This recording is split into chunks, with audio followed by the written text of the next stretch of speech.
Richard Ramirez, the Night Stalker, panicked this whole city. This guy is one sick, sadistic SOB. Night Stalker who has terrorized California. Believe it or not, he had a troubled childhood where you're starting drugs at the age of 12. Can you believe that? Shocking, right? Including witnessing violence. The total murder count was 13 murders from 1984 to 1985, not counting that last one. The craziest thing, too, is once that composite drawing was out and then they arrested him and how similar it looked. This is the devil. You'd watch all the news. Every lead story was about the Night Stalker. Everybody was spooked about it. When he was young, 13 years old, he had a cousin who showed Richard Ramirez photos of mutilated women to him from Vietnam. That's the recipe. He would also leave satanic symbolism. You don't understand me. I am younger than you. And that's the other thing that made this guy such a creep show, was the satanic element to this guy. This truly was the devil himself. All right, everybody, put your hazmat suit on because we are going straight to hell to pay a visit with one of their primary residents, Richard Ramirez, aka the Night Stalker, whose reign of terror in 1985 right here around these streets in Los Angeles panicked this whole city. This guy is one sick, sadistic SOB, and we are starting a four-part saga breaking down every single element of the Night Stalker. Yes. Welcome, everybody. I'm Tom Zenner, host of One Degree of Scandalous right here on the Tom Zenner Scandal YouTube channel with the one and only Kato K-Train Kalen. Good to be here. You know, the Night Stalker, Tom, he's the entire reason, Richard Ramirez is the entire reason that I always check that my doors are locked and my screen doors are shut. I even got the wood piece that shuts the glass, you can't Extra open security. it. Extra security. It's all because, as we know, Night Stalker would check for windows that were open or sliding glass doors that were open, and if they were ajar, he'd come in and murder. And he's the that's the reason I actually do it. And I tell my wife, I go, always check the house, always. And you don't realize that someone could be watching to see if that, I don't trust anybody. Someone could be watching you on your street, and if you're, checking out what your routine is for the week, and they could kill you, especially if he killed a lot of older women. We're going to break it all down. By the way, I didn't mean to chuckle heartily when you said murder, Yeah, but I'm used to laughing at things you said or say, but I think you were serious because you were here in the early 80s, mid 80s when he was doing his thing here.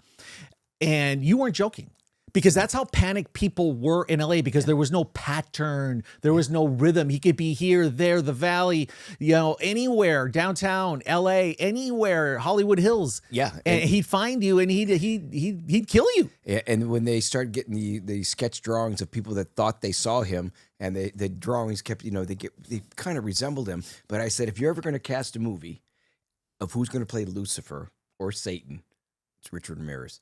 He had the look of a serial killer. Yeah. You brought up earlier, which I think is a great idea, is who are your top four serial killers and a Mount Rushmore of serial killers? And you were going to say, we should just ask our viewers. Yeah. Who would be on the Mount Rushmore of serial killers?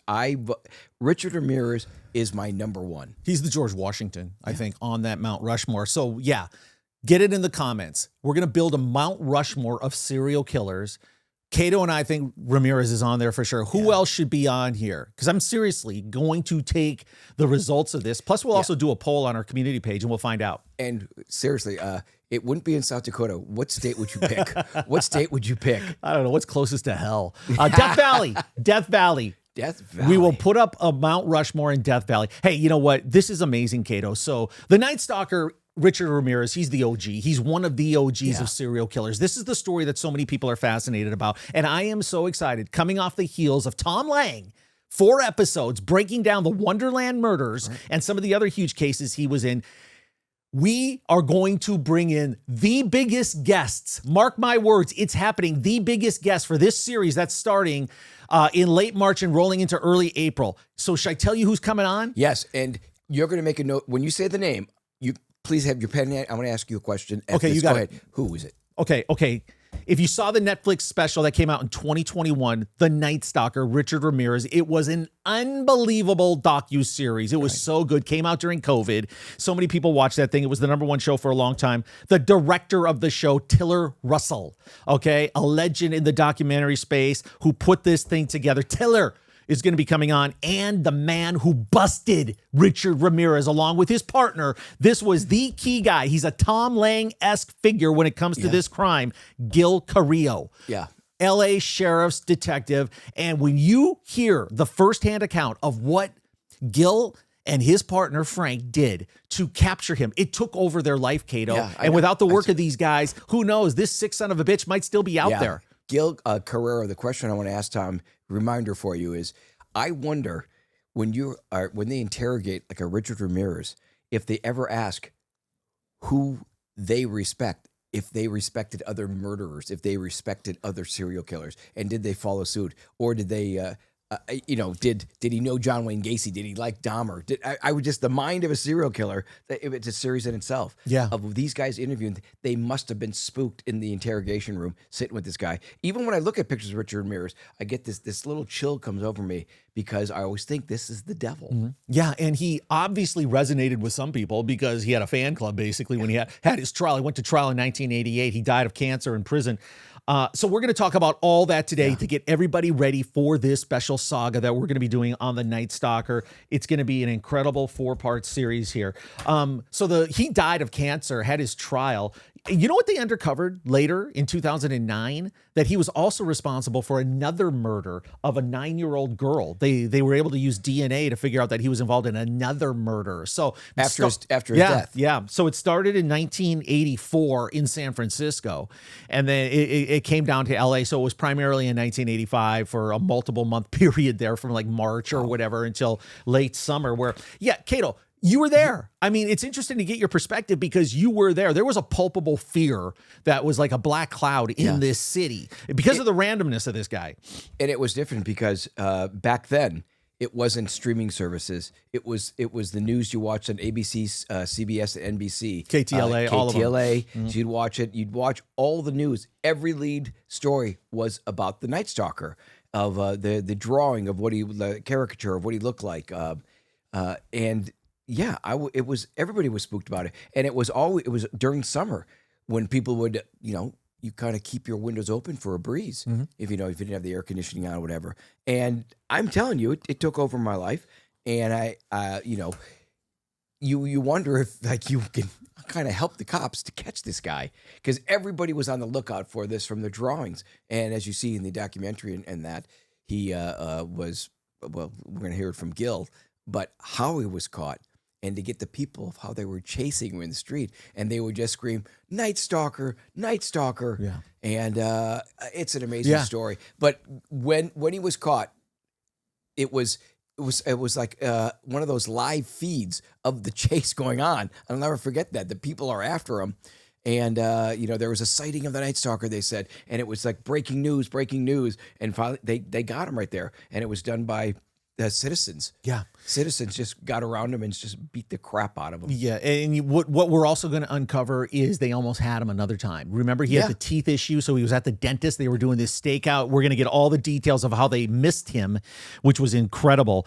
But yeah, he had a reign of terror unlike any other. And another good episode to go back and watch in our archive. Remember when Zoe Tur, who was Bob Tur back then, the videographer for the helicopter pilot for CBS at the time, remember? He was overhead at the time. Well, he was a he back then. Now it's Zoe Tur. But at that time, remember, he was part of the news team that captured some of that video of the fight. Of the beat. Where they got him in the streets and had a little vigilante justice. Right, took matters into their own hands, isn't that beautiful to see? I mean, you got a freaking serial killer out there who's been torturing kids, middle-aged people, grannies. Yeah, it's sadistic. In some way, he brought the community together. No, I'm not making a joke about it. But you know what? It's true. Well, it's the one thing everybody can agree on here in LA. Let's get this creep, Yeah, everybody out. The chase was on this guy. And, what's funny is he looked like such a powerful figure, but getting beat up, he just became kind of that weak figure. Just this weakling that was really a nobody. Yeah.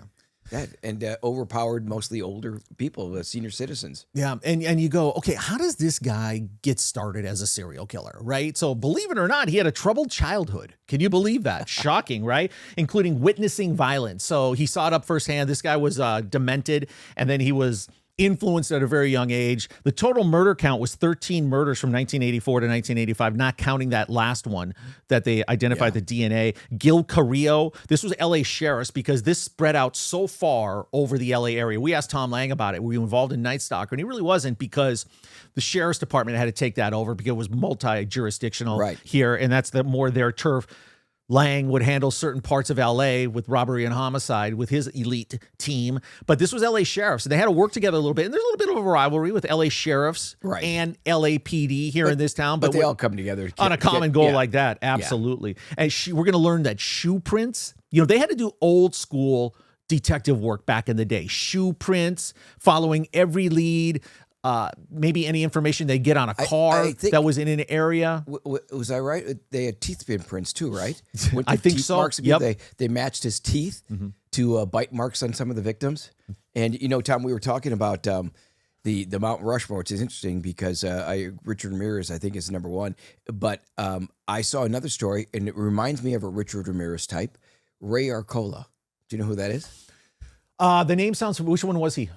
Ray Arcola was they think that he might have killed 130 L.A. And he started out, he was on the dating game. Oh, yeah. Oh, I know about that guy. Absolutely. And then Netflix made a movie on that as well. With Anna Kendrick. Right. She's the director of it also and the producer. And it's her, I watched that too.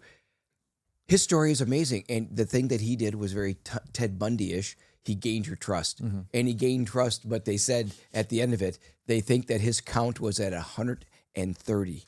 And what he did with photography, he's got this look to him that is almost Richard Ramirez-esque, that look. He had longer hair, but he had this quality of... like a charisma, a charm that could suck people in. He gets on the dating game. I know. Think about it. What kind of vetting is that? I mean, and that was part of his strategy, I would imagine. just I'm fooling everybody.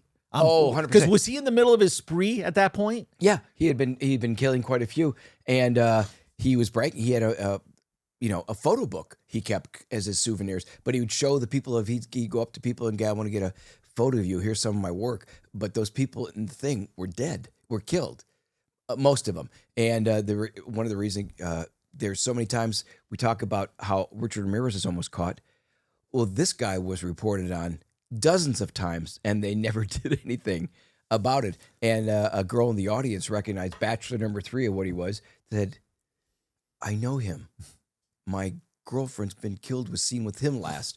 And it's just, it's an amazing story of this guy, of Ray Arcola. And, it's another Netflix series. We talk about another guest coming up, Michael Odetzky, who did the Boston bombing. He put me in the OJ American Manhunt. Osama bin Laden. And I think he's part of the Night Stalker too. He's involved in that one too. It's just these connections that we have and the people that are going to be on our show. It's just amazing. And we know from our viewers and myself, I am fascinated with serial killers and the mind of a serial killer. And that's why these are so titillating, our stories of what's going to go on. Yeah. And I can't wait to meet Gil and Tiller. And everybody, we're going to get multiple guests for this thing, but those guys are going to be legendary on this show. And we're going to get Tom Lang back too, because he was involved in the dating game murder, the dating game serial killer. So Arcola. So is that his name, Arcola? Yeah. Yeah. So he was involved in that. So probably we'll have Tom back for another 3 or 4 episodes where that will be one of the cases that we talk about with him. All right. So what we want to do in this one is get you ready for our big guest coming up to talk about the apprehension of him, how they found him, what their life was like as they were chasing him. It took over their lives. And then from Tiller, the perspective of putting this all together, because the way he built that up with the multiple episodes was just unbelievable. The drama, the music, the footage that he got for this. And then you can't do it without really compelling, charismatic storytellers with phenomenal memory, right? Just like Tom Lang, Gil Carrillo, when he was on that, his ability to recall, and I talked to him about this on the phone yesterday when I was setting this up. I go, Gil, I cannot believe your ability to not only remember it, but then articulate it and tell that story and take viewers on that journey. because that's a special talent.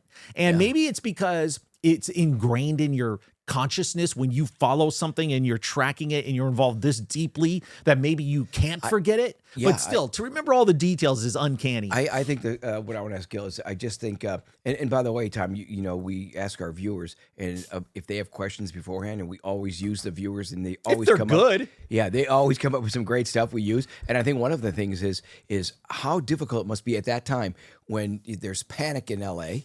It's summertime, the humidity.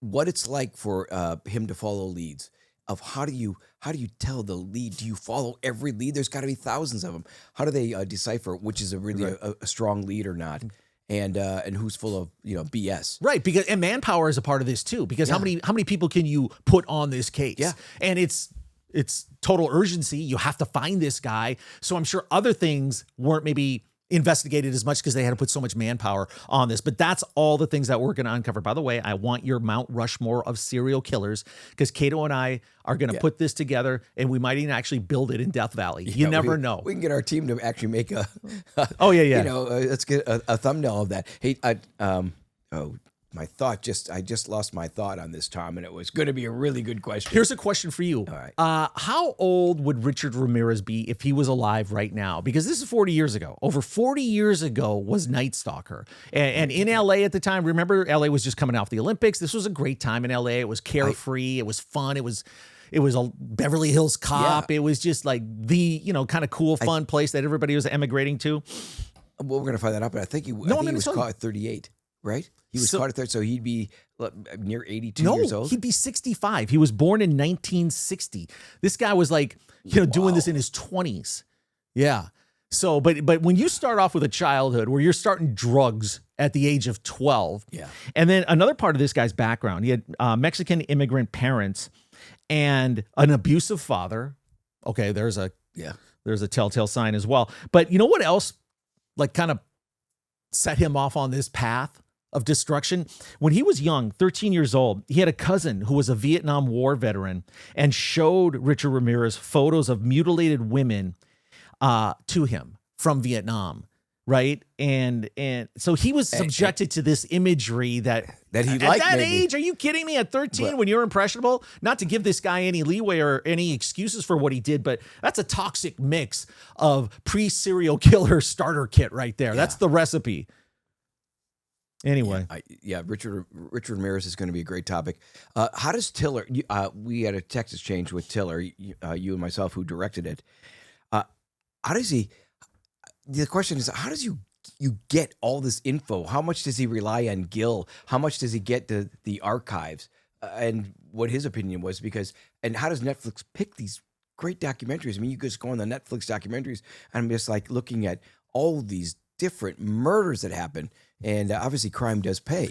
It's just like everybody watches this stuff, and so I'm going to rewatch obviously the Night Stalker case. But I do remember Gil was the standout in it. And Frank Salerno was his partner. They were both great, right? They were partners. They had different types of personalities. And you had a conversation with Gil? Yeah. Is he still multiple? Is he active? Is he retired? Heck no. I talked to him at baggage claim in San Antonio because he was flying there to do a speaking appearance today. So sharp, sounded great, excited to do this. So we're working out the final details, but I'm going to get him. He's in studio next week, Cato. He's going to be in here. Is he doing speaking engagement on the Night Stalker, or is this on? Well, I'll ask him. I think maybe it was more of his body of work, but I'm sure that's part of it. It has to be. And you know what? That story will never get old for audiences because of the randomness of this. It wasn't like it was contained to a 4-block radius or one suburb or down by the beach. This was all over. It could happen at any time. Yeah. I was in high school. You were here. You probably wake up every day almost dreading to watch the news, thinking of what you might hear. Well, I was addicted to actually watching regular. I have not watched any local news for at least 10 years or so, ever since, because I don't think anybody watches news. But every day I had the news on to find out where this guy was at, or if there was a new killing. Yeah. And it was a lead story for so long. Yeah. And we've had a gentleman, Colin Nolan, on a few times. I'd like to even give Colin a call Conan a call. Yeah, because he was covering that as I well. called my colon this morning, but no. Did it answer? Did it answer? It did. Anything interesting to say? No. Help me. Oh, wait, that'd be somebody else's colon, not yours. You're healthy. Yeah, he was part of that too, Conan Nolan. Yeah. So here's the rundown. Here's his stats. Okay, here's his line, Cato, if you're a baseball fan.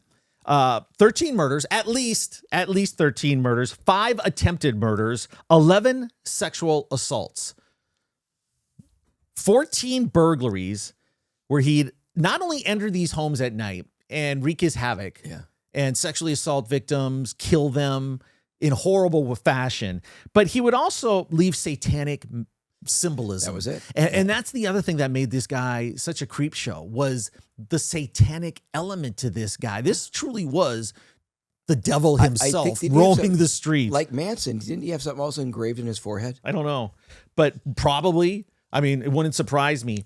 So that's when it was going down. And we'll get all those details. The trial was in 1988. It was one of the longest trials until, of course, you were involved in the one that broke it. Who are the DAs that was it? Garcetti wasn't around, was he? Not sure. 88, he might have been. I'm not sure.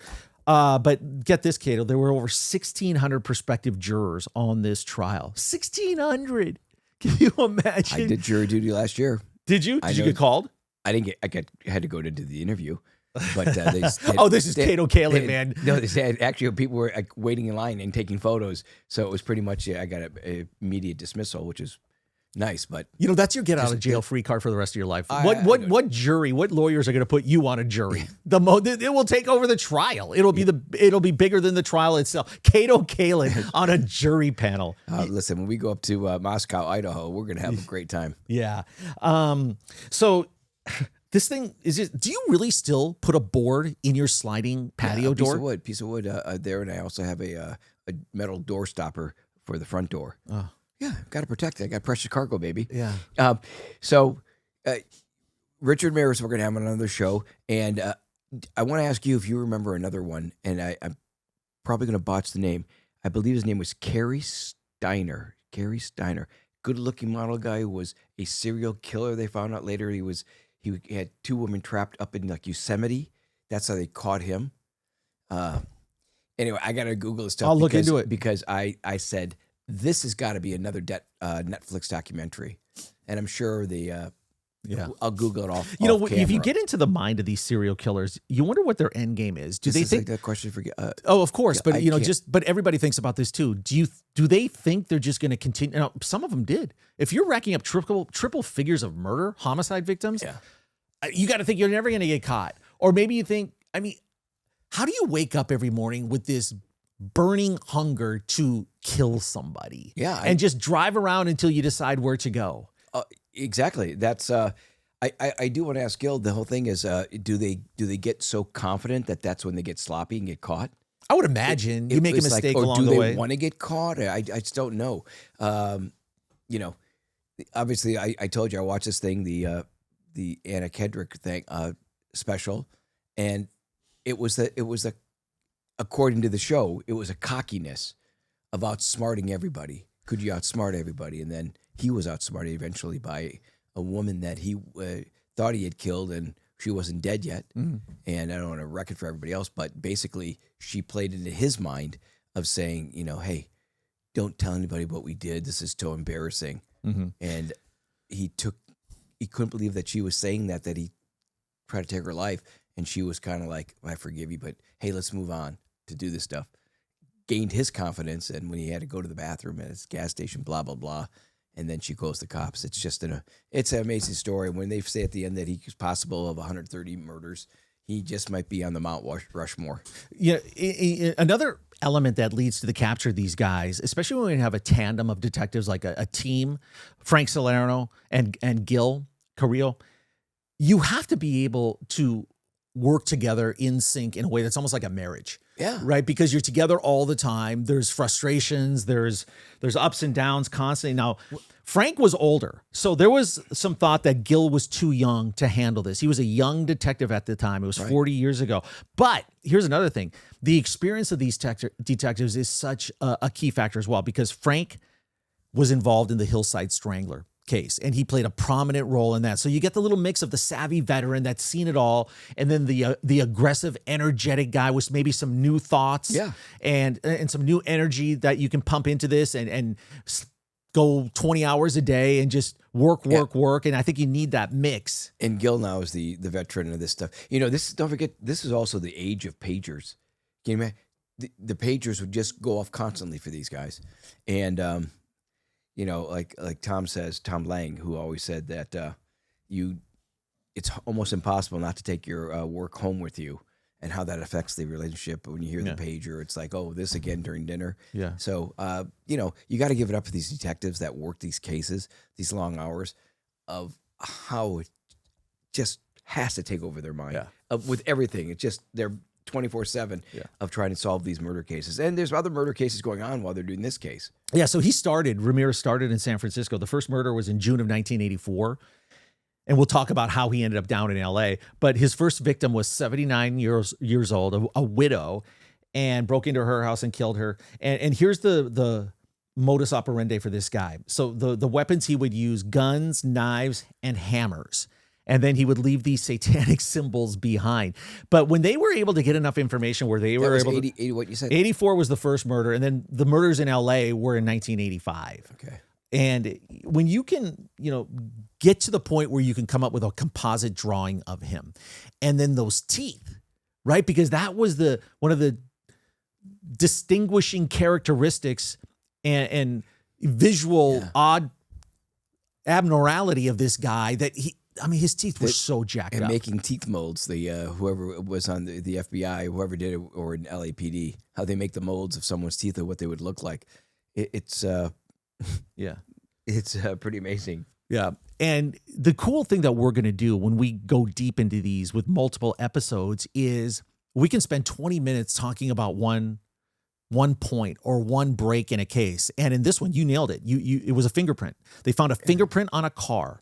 And then within days, I think they had him. It was a stolen car, and they were able to link it to him, able to ID Ramirez. And then shortly after that, you know, he was recognized in East LA at a liquor store. Right. And this is obviously well before social media, 20 years before social media. That was the original and social then media. These people start coming out of nowhere. Just this neighborhood starts emptying around his car, and they take matters into his own hands. They would have killed him if the sheriffs and the police hadn't been able to get there and haul him off. And it was very dramatic on that final arrest as well, when they got him into the car and they knew they had him. And so another question is, there was, I remember, a reward. I wonder if there was a community reward for finding him. Isn't that great? Oh, there was. Oh, there was rewards out there, sure. And you hope people got paid for it. I wonder who got paid and who was how they divvy up the money. It's like the lotto they won. Yeah, and it's funny because your recall is really good, and especially like being alive during this time. So you heard news stories and whatnot, but you were right about, he didn't have anything on his forehead, but he did have a satirical like implant on his hand that Hail Satanic is what it said. Yeah. And this guy was, during the trial, he was theatrical, right? He was out there. I think during the trial, though, I think he did put something on his forehead. Maybe it wasn't there. I thought maybe during one of the days of the trial. I could be wrong, but that's another question that I'll ask them. Yeah. Because they obviously testified. Yeah. So the trial had testimony from 143 witnesses. Do you remember how many were in the OJ trial? Over 250. Over 250. Yeah. Holy crap. 143 witnesses, including survivors.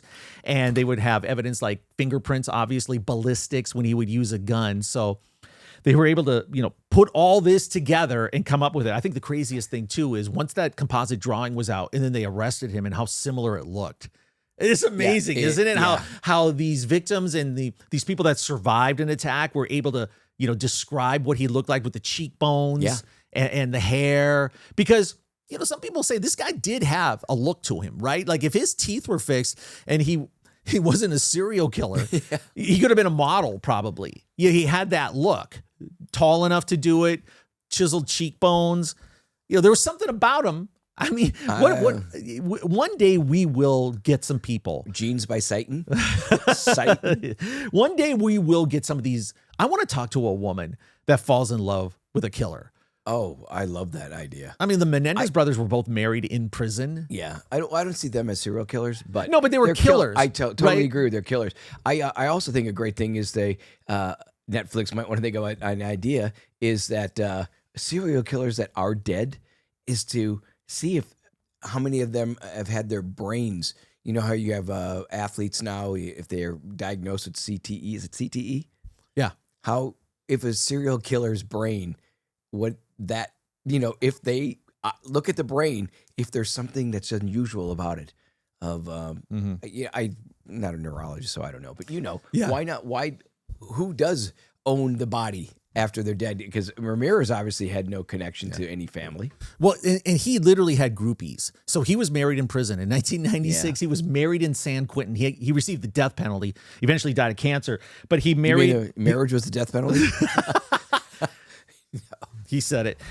No, so his first wife was Doreen Leoy. Okay, Doreen, what the hell were you thinking? I think I remember pictures of her. Yeah. Actually, I think they have that in the special. You She had the lingerie shots for him. Yeah, I got bad news, okay, though it didn't last. Oh, So did by 2013, he married his second wife. He was engaged to a 23-year-old writer. How do you break up in prison? How are you 23 years old, and the first person you want to marry is Richard Ramirez? Yeah. Parents, you did a shitty job raising that girl. Yeah. Let me just say that. Yeah, he doesn't have to worry about where he's at night. Yeah, he died June 7th of 2013. That's why he wasn't able to get married. He had that no shotgun wedding there, right? Because he was engaged in 2013, and then he died on June 7th, 2013 at Marin General Hospital from complications of B-cell lymphoma. Wow. And part of that came from, chronic drug abuse when he was younger, hepatitis C. His body was not claimed, right? And he was cremated in prison. And that was the end of Richard Ramirez. You think if it's not claimed, don't you think that that's a great idea, is to look at the brain of a serial killer? Yes. I don't know why that's not been done or hasn't been done. Mm-hmm. A Dahmer got killed in prison. Yeah. Why not take a look at what, we have so much technology now. Mm-hmm. Why not donate someone's brain, serial killer's brain? But the things have changed medically in biotech now where they could actually do that. I'm sure they could have done it to some degree back then. Maybe they weren't even thinking about it. Maybe they just wanted this guy burned and done. But preserve the brain. Why not, right? If they can figure something out. One of the other weird aspects of the trial, which was probably the second most famous trial, maybe next to the OJ one. Nothing will ever top that or even come close to it. But this one was big, lasted a long time. And during the trial, one of the jurors was actually murdered, right? And they were wondering, is this somehow related? Is this, somebody that's a follower of Richard Ramirez? During the trial, one of the jurors was murdered. Obviously, they weren't sequestered. They got to go home. Her name was Phyllis Singletary. She was killed during the trial, but it was actually caused by her boyfriend. So that caused a little panic, too, that people were actually thinking that, is this maybe a copycat killer? Somebody taking her out, one of the jurors? Only in L.A. Only in L.A. can something like this happen, right? Did the same detectives, Gil and Frank? Ask Gil. He's coming in. Of who? No, I don't know if they worked on that case of Phyllis. I don't know. But during the trial, she gets killed, and there's a case going on, a murder about one of the jurors. So the alternate took over. Exactly. Oh, exactly. Okay, so I didn't know that, and that's not. I don't think that's in the doc. No, I don't remember seeing that in the doc, but that's just another one of these crazy things that happen. Yeah, would you want to be? I mean, there's people like Shonda, my wife, was on jury duty 2 years ago. Not a big fan of it. It was a civil trial, dragged on and on and on and on. Well, actually, she was the alternate, which makes it even worse because you have to show up every day and you're not even involved in the festivities. Was that the first time you got jury duty? No, but a great point is this. When you go to jury duty, LA, it's different now. And you're in a room, you're kind of in an auditorium, and it is packed, about 500 people. And you wait around until, they do say that they won't tell you what the case is, but then they'll say we have a special circumstances case, which is going to be a biggie. It's going to consume 2 months of your life. We're going to, then they start looking for people that can do 2 months, that they'll be sequestered. They kind of tell you up front. And I always wondered when I did this is a year ago, what those trials were if they took place. And I think one of the trials was something that we talked about was a real estate mogul. I think that might have been one of our episodes we did.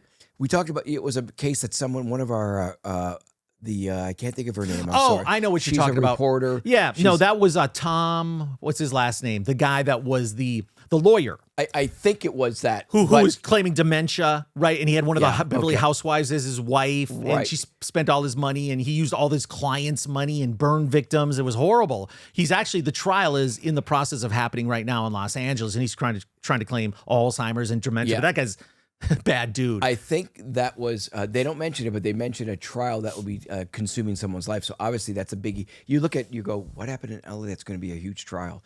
That would be one of the big trials. It was a high profile case. Yeah. I don't want to jinx myself, but I've never received that letter to be on jury duty. This will probably do it for me. I'm going to blame you, Zeus, if this happens. It's so I can't believe that because it comes like every 2 years. Does Or it? yeah. You're supposed to get it every 2 years? Yeah. Holy crap. Maybe because I moved a lot. Maybe they can't find me. Yeah. Watch me You're get the blessed. letter in the You're next blessed week. that you don't have it. Watch this happen. Okay, let me give you the timeline. Everybody's heard of the Night Stalker, Richard Ramirez. You know who he is. But when we dive into this thing, you're going to be blown away, especially with the people that we're going to have on the show telling you firsthand exactly how it all went down. And they've got the receipts to back it up. So his first known murder, I told you, June 1984, raped and stabbed a 79-year-old widow. The peak of his crime spree was 94 to 95, 13 murders, the 5 attempted murders, 11 sexual assaults. The fingerprint ID, when they got the big break in the case, that happened in August of 1985.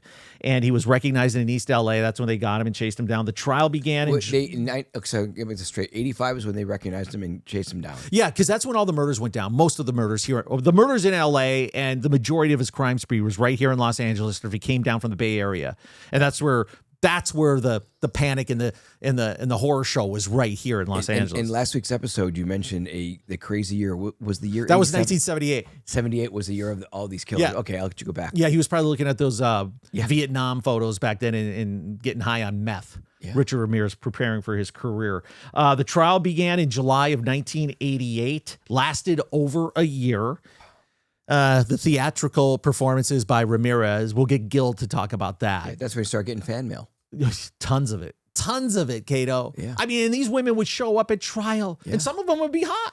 Yeah. I mean, some of these women Well, were yeah, now a lot of signs them out in front, looked horrible. "We love you, Richard." I Oh, was like, it's insane. How embarrassing. I don't get that. Yeah. I don't, and I'm sure that the cops and Frank and Gil, they don't understand it either. I just don't get it. Yeah. I guess people don't see the image of him being a killer. They just look at it and go, "Boy, he's a kind man." Yep. Convicted September of 1989, and then he dies in prison on June 7th, 2013, ending the saga of the Night Stalker. All right, so if you're just joining this show, we're talking about right now, we want to create a Mount Rushmore of serial killers, so give us your thoughts on that. I think the perfect spot for it is Death Valley. I like Death Valley. You know, the Night Stalker time. You know where the name Night Stalker comes from? No? How he got it? Years ago, there was a film. Darren McGavin was a news reporter. Wasn't he from The Love Boat, Darren McGavin? Darren McGavin? Maybe not. No, I think it was called The Night Stalker, but he would report on these killings that were going on at night. In the film, it was a vampire with the teeth marks, but The Night Stalker was taken off that film, The Night Stalker, and then it was such a successful TV movie, it became a series. That's a little note for you to know that. I think there are some of our viewers are going to go, I remember that. You're right, Cato. Yep, The Night Stalker. Let's say they made a movie about this, right? Yeah. They made the docuseries, and there was, I think, American Crime Horror Story that came out, and there was an actor that played Richard Ramirez in one of the episodes. His name was Zach Villa. I don't know exactly how he looks. We'll put it up here right now and see what he looks like. You know, and this happens, right? Charlize Theron played basically a woman serial killer, won an Oscar for Monster. Who would you have? Eileen Wuornos. Okay, so you mentioned Charlize Theron. Everybody's saying, no way she's going to play this. Jesse Eisenberg. Do you know who that is? Yes. He's got that hair. Okay. They could make his hair look like that. He's a great actor. Yeah. He could pull it off. I know it sounds ridiculous, but so did the idea of Charlize Theron. And I think everybody's, No Country for Old Men, Javier Bardem, who is, Latin already, but he might be too old for the part, but you never know. He also played Jose Menendez. So he's familiar with the genre of killing. I got one for you. Yeah. You get this guy in a homeless encampment in LA for maybe 3 months, get him really disheveled, get him looking ugly. Pierce Brosnan. I think maybe Pierce Oh, Brosnan. no, too old for that. Well, no, maybe at his prime. At his prime. Oh, yeah, I can like see Meg that. Pierce, he's got the the vibe. Maybe he could play a serial killer. Yeah, that's interesting. By the way, you've been in movies. Have you ever played a killer? You've been in horror movies, right? Yeah, I've been in a few. I've been killed in a lot of horror. I'm doing a horror Oh, film. so you're more of a victim. Have you been typecast as a victim? I'm a victim. Yeah, I was, someone in the film named William McNamara. He's in the film that I'll be doing, and Eric Roberts. So you have a new movie that you're going to be in? I'm going to be in a movie. You're going to start filming next month. But the thing is, William McNamara, he played in a film with Sigourney Weaver that I was tested for. It was right during the trial, right after. And it was A-list film with Sigourney Weaver called Copycat. It was a copycat of serial killing. And William McNamara got the part. He was the killer. Mm-hmm. And I read for that role. And it's going to be funny because William McNamara, I don't know if you know who he is. He was on another series called Beggars and Choosers on Showtime. It was Life of Brandon Tartikoff. I did 4 episodes of that. It's a small world. But in this movie that I'm playing, I am opening the film and I am murdered. But I play, I can give it away. They're not going to mind. It's a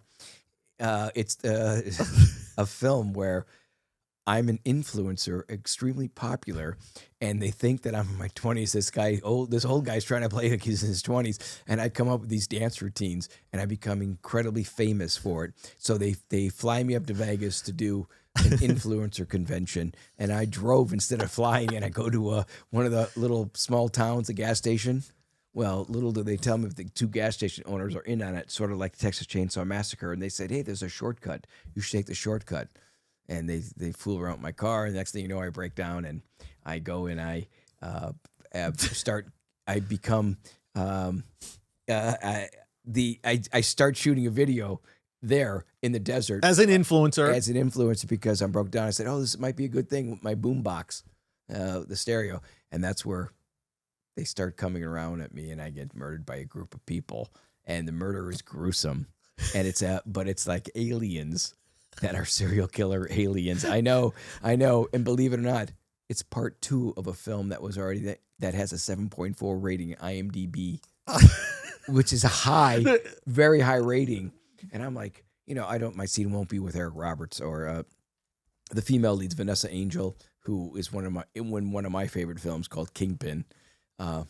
So Zeus, there's a lot to unpack here. Number one, is there a lot? I'm going to get to this. This is amazing. That was an amazing description. Are you going to go see this movie, Zeus? I'm opening. Damn right I am. Are you? You better say yes. We're going to this movie, Cato. That was an amazing way to describe this. So can I ask you a few follow-up questions? Yeah, but it's going to be fun. Oh, are you kidding? It's going to be fun. Did the video go viral? Did you get? I don't know. You can save some of it, but you're shooting this video as the aliens are coming in to kill you. No, I don't know. Hey, I'm a social media influencer. I see them coming. I'm going, hey, what's going on? What are you guys doing here? Are you part of the? Because I'm meeting a group. Are you part of the influencers?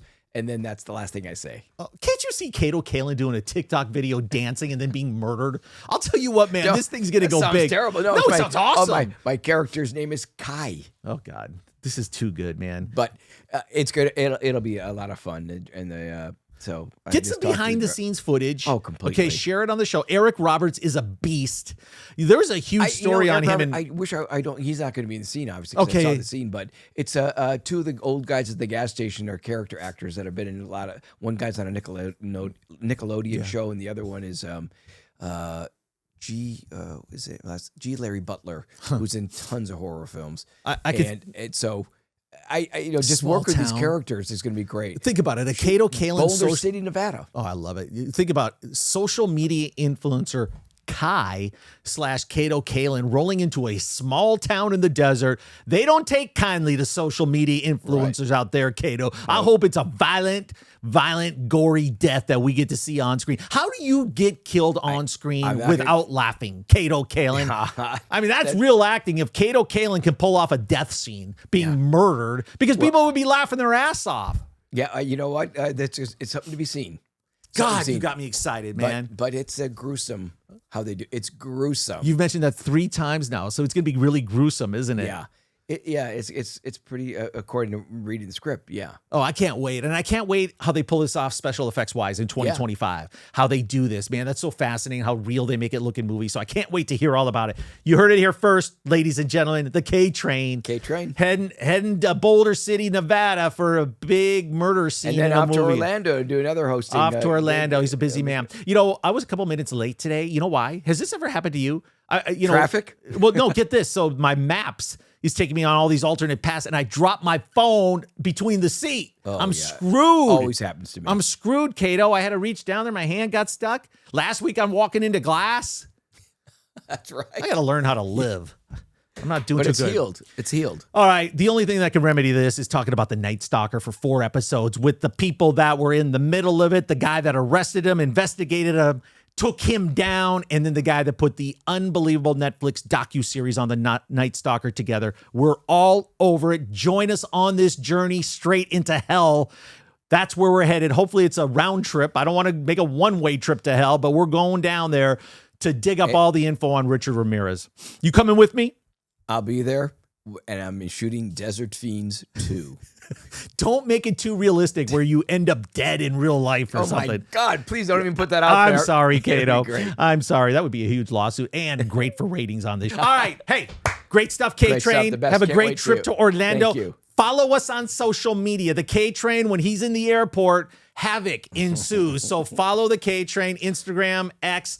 Follow me. We'll give you a backstage tour into this show. Might even tell you a few things about Zeus that we can. By the way, Zeus is on the loose. By the way, Zeus says, I got a studio appointment at 9. Don't usher us out of here until we're ready. We'll tell you when we're done. You tell them to wait. This is One Degree of Scandalous. We're done.